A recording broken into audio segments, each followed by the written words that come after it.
Cum in Africam venis, Marcum Manilio consili ad quartum legionem tribunus ut scitus militum, nihil mi fuit potius, quam ut massinissam convenirem regem, familiae nostrae justis de causis amicissimum.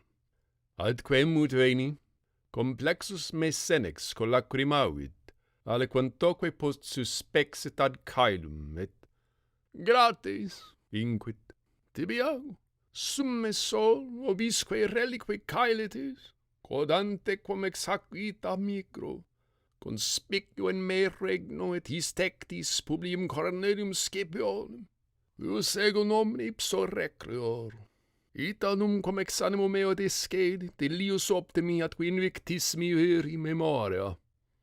Deinde ego illum de sua regno, ille mere nostra republicae per contatus est, multisque verbis ultroque troque habitis ille nobis consumptus est dies.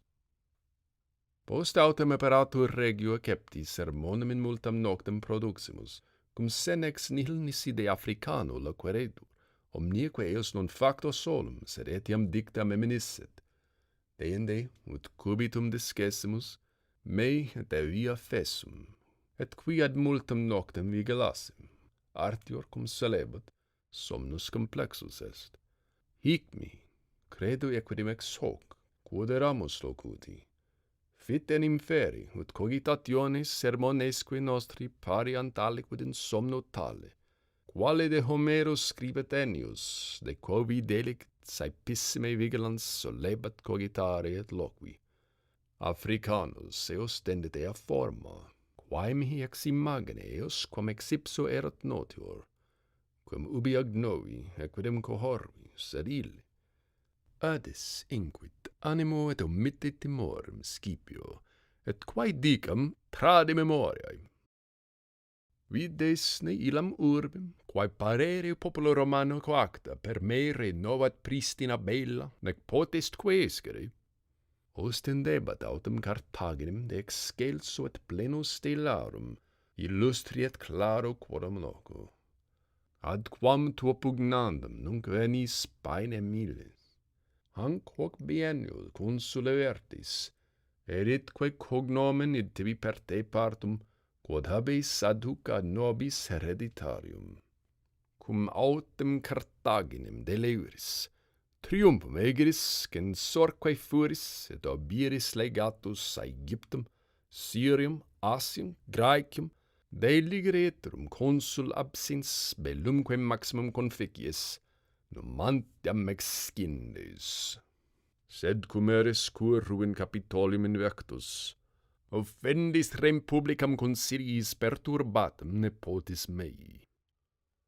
Hic tu, Africane, ostenda supportebit patriae lumen animi, ingenii consilique tui, sed Deus temperis sancipitam video quasi fatorum viam, nam cum aetas tua septenos octins solis and fractus reditusque converturit duoque in numeri, quorum uterque plenus alterare causa habetur, circuitu naturali summam tibi fatalim confecrint.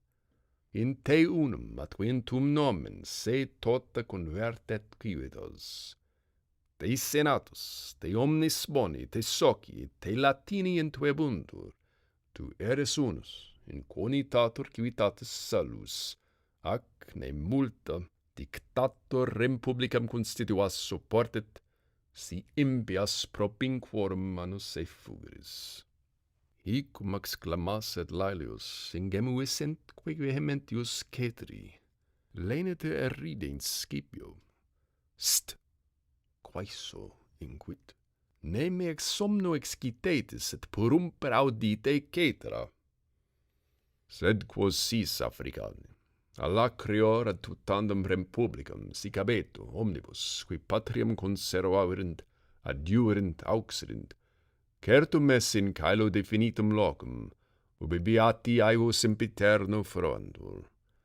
Nihil est enim illi principi Deo, qui omnem mundum regit, quod quidem in terris fiat, acceptius quam concilia quaetusque hominum iure sociati, quae civitatis appellando.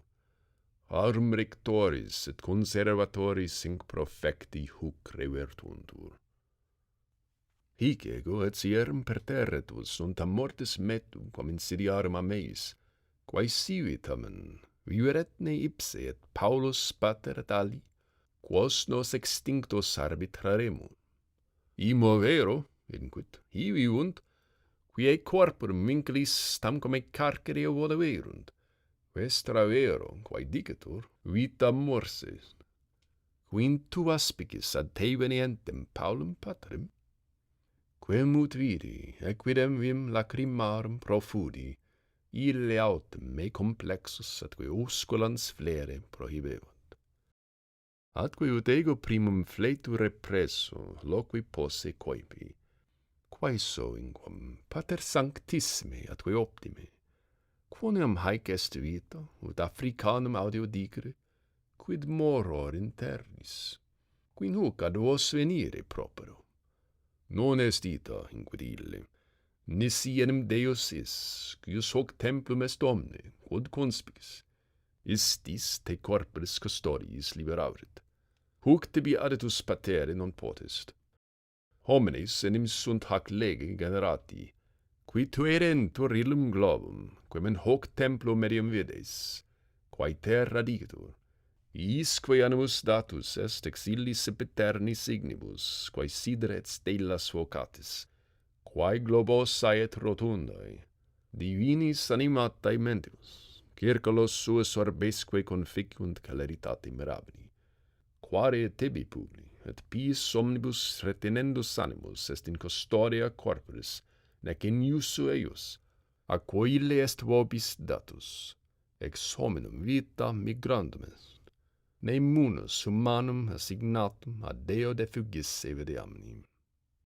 Sed sic, Scipio, ut avis hic tuus ut ego, qui te genui, justitiam colet pietatim, quae cum magnin parentibus et propinquis tum in patria maxime est. Eo ita via est in caelum et in hunc coitum meorum, quiam vixerunt et corpore laxati illum colunt locum, quem vides. Erat autem splendendissimo candore inter flammas circus elucins, quem vos ut agrais accepistis, orbem lactium nunc patus. Ex quo omnia mihi contemplanti praeclara ceteret mirabilia videbantur, erant autem ea stellae, quas numquam ex hoc loco videmus, et eae magnitudinis omnium, quas esse numquam suspicati sumus. Ex cubus erat ea minima, quae ultima ac caelum, cetema et terris lucebat alienum, stellarum autem globi terrae magnitudem facili vincebant. Iam ipsa terra ita mihi parva visa est, ut me imperi nostri, quo quasi punctum meius attingimus, paene teeret. Quamquam magas intuere, quaeso, inquit Africanus, quo usque humide fixa tua mens erit, non ne aspicis, quae in templa veneris. Novem tibi orbibus, vel potius globis, connexa sunt omnia, quorum unus est caelestis, extimus, qui relicos omnes complectitur, summus ipse Deus arcens et continens ceteros, in quo sunt infixi illi, qui voluuntur, stellarum cursus sempiterni, qui subiecti sunt septem, qui versantur retro contrario motu atque caelum, ex quibus summum globum possidet illa, quam in terris Saturniam nominant.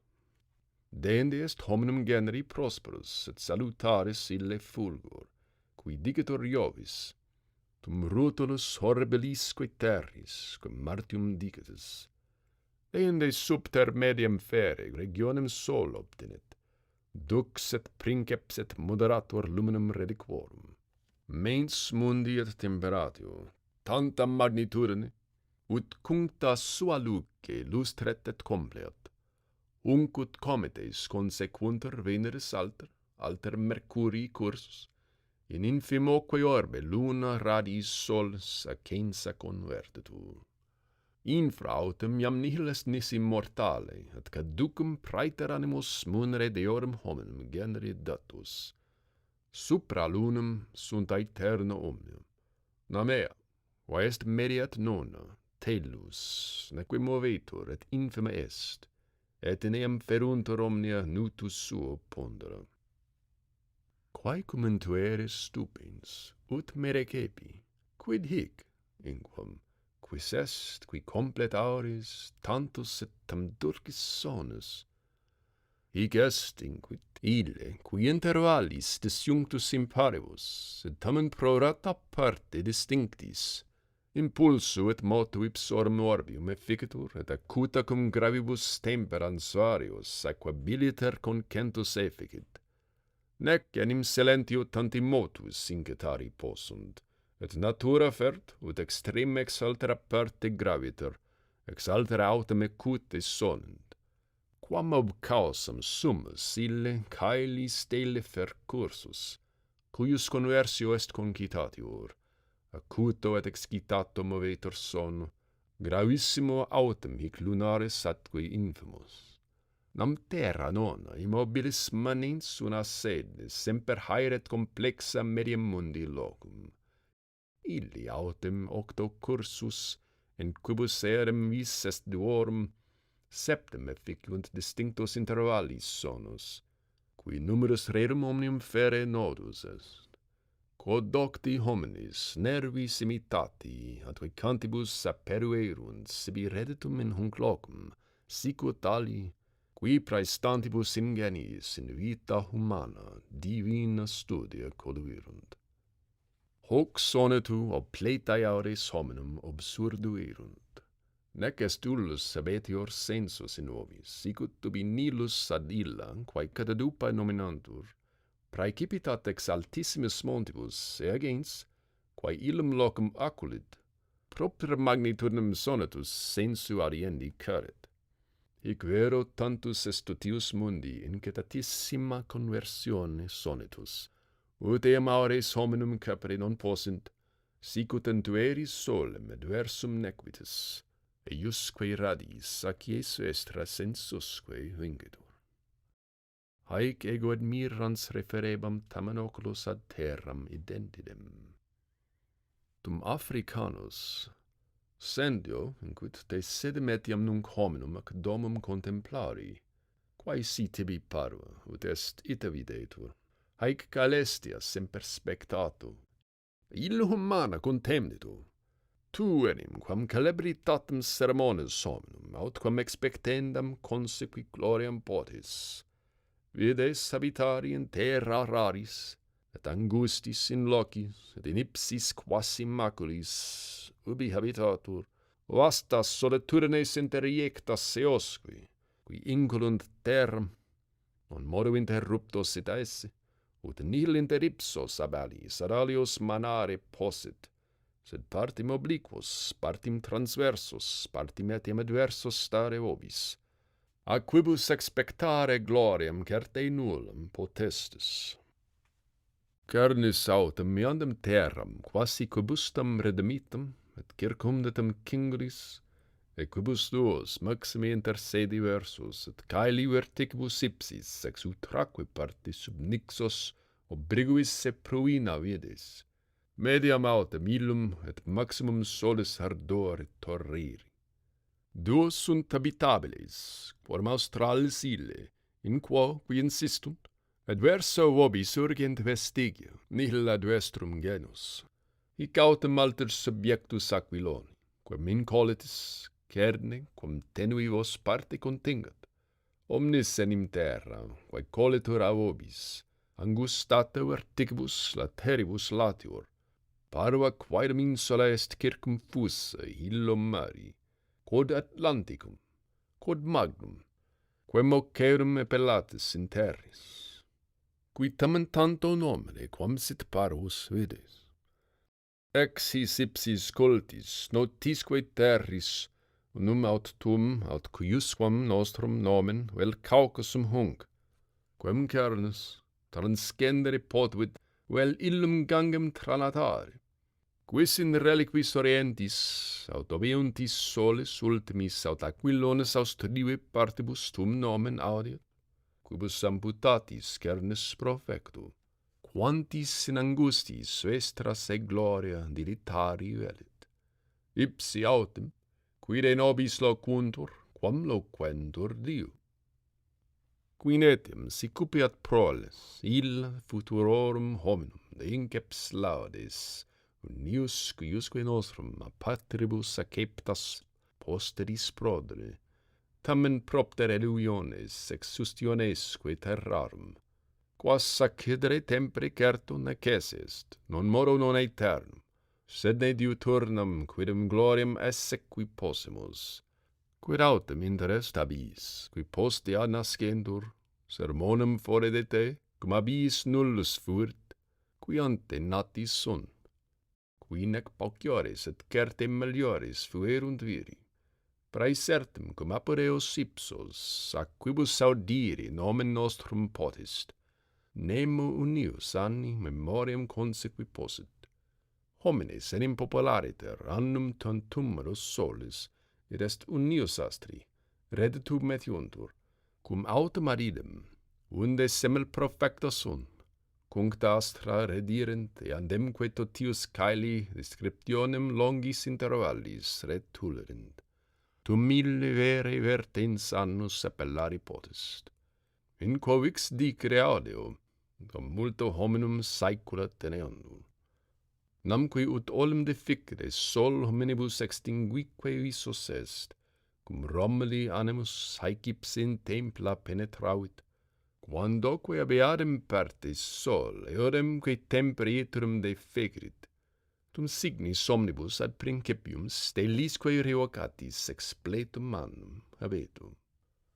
Cuius quidem anni nondum vicesimum partem scito esse conversam, quo circas si reditum in honc locum desperaveris, in quo omnia sunt magnis et praestantibus viris, quanti tandem essista hominum gloria, quae pertinere vix ad unius anni partem exiguum potest. Igitur alte spectare si volis, atque hanc sedem et aeternum domum contueri, neque te sermonibus vulgi dediteris, nec in praemis humanis spem possuris rerum tuarum, suis Deo portet illecebris, ipsa virtus trahet ad verum decus, quid de te ali loquantur, ipsi videant, sed loquentur tamen, sermo autem omnes ille, et angustiis cingetur is regionum, quas vides, nec umquam de ullo perennis fuit, et obruetur hominum interitu, et oblivione posteritatis extinguitur. Quaecum dixisset, ego vero inquam Africane, si quidem bene meritis de patria quasi limes ad caeli adetus patet, quamquam apuritia vestigis ingressus patris et tuis decri vestro non defui, nunc tamen tanto praemio exposito e in itar multo vigilantius. Et ille, tu vero in itere, et sic habetum, non esse te mortalem, sed corpus hoc, nec enim tuis es, quem forma iste declaret, sed mens cuiusque est quisque, non ea figura, quae digato demonstrari potest.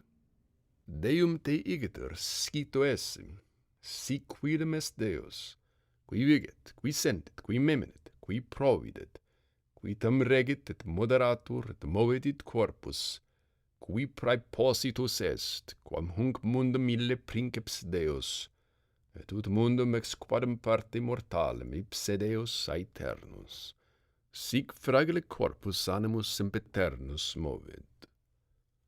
Nam quod semper movetur, aeternum est, quod autem motum affert aliqui, quodque ipsum agitater alionde, quando finem habet motus, ivendi finem habeat necesse est, solum igitur, quod se movet, quia numquam deseritur a se, numquam ne moveri, quidem desinit. Qui etiam cetris, quae moventur, hic fons hoc principium est movendi. Principii autem null est origo, nam ex principio oriuntur omnium, ipsum autem null ex realia nasci potest. Nec enim esset id principium, quod gigneretur aliundem, quod si numquam moretur, ne occidit quidem unquam, nam principium extinctum, nec ipsum ab alio renascetur, nec ex se aliud creabit, si quidem neces est a principio horridi omnia. Et affit, ut motus principium ex eos sit, quod ipsum a se movedo. Id autem nec nasci potes nec mori, vel congerat omne caelum omnisque natura et consistat neces est, nec vim ulam nanciscatur, qua primo impulsa moveatur. Cum patiat igitur aeternum id esse, quod as ipso moveatur, quis est, qui hanc naturam animis esse tributam negit. In animum est enim omne, quod pulsu agitatur externu, quod autem est animal, id motu quietur interno et suo, nam haec est propria natura animi atque vis, quae si est una ex omnibus, quae se moveat, neque nata certe est et aeterna est.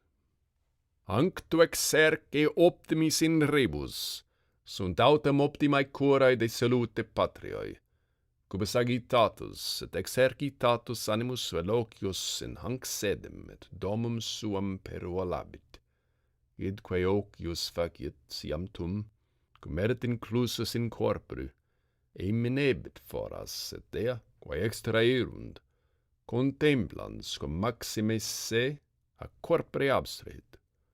Namque eorum animi, qui se corporis voluptatibus dediderunt, erumque se quasi ministros praebuerunt, impulsuque libidinum voluptatibus obedientium deorum et hominum iura violoverunt.